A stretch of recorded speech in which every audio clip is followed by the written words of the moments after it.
What made you want to live in China for 2 years? I wanted to move to China after I graduated college. Just mainly for adventure was the first reason. And when else in my life am I going to be able to live in another country as crazy as China for 2 years? And my degree was in education, and at that time, education jobs were hard to find in America. But in China, they were begging for anyone who speaks English to come over and teach English. So I thought that was a great opportunity to share something that I was just blessed to already know with the Chinese people. In what ways do you think a normal, everyday Chinese lifestyle differs from an American one? In China, I was friends with a lot of students, so I know that they had to spend a lot more time doing homework because they had tests. It's really high stakes test driven. So they had to spend a lot of time studying for the test. They're always busy. There's definitely a lot of rules for the students, and for their parents and my neighbors that I saw, I knew that they worked a lot. They worked a lot of hours. They didn't have a lot of leisure time or money to spend on leisure things. They were still just trying to do as much work as you can during the day just to get your daily bread. When did living in China start to feel mostly normal for you?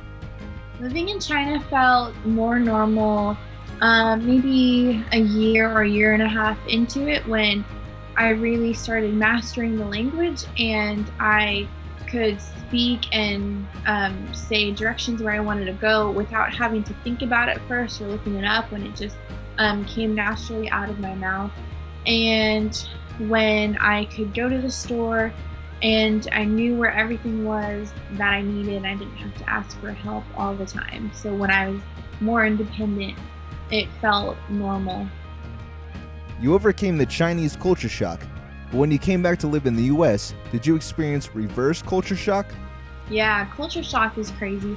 I remember when I first came home to the US, I heard about culture shock, so I tried to just stay at home for a few days and just hunker down. And then after a while, I went to the grocery store and I was just amazed by how many different flavors there were of everything. I feel like in America, everything is just repackaged differently, and there's a million different flavors and ways that you can have things. And I remember going to school and there was a vending machine and it had Reese's Pieces in it, and everything was so easy for me to access that was not easy for me to access. And another part that was even more difficult than the physical things is relationships had changed while I was gone over the 2 years.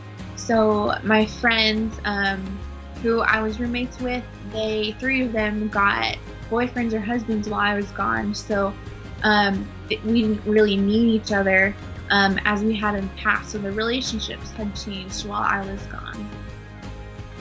Would you like to return to China for vacation or to live there once again? I would definitely want to return to China. It's comforting to me now, but it's chaotic. But the chaoticness is comforting to me now because it's so familiar. I would love to visit again and see friends again. And I would love to live there again and continue teaching English. 再见!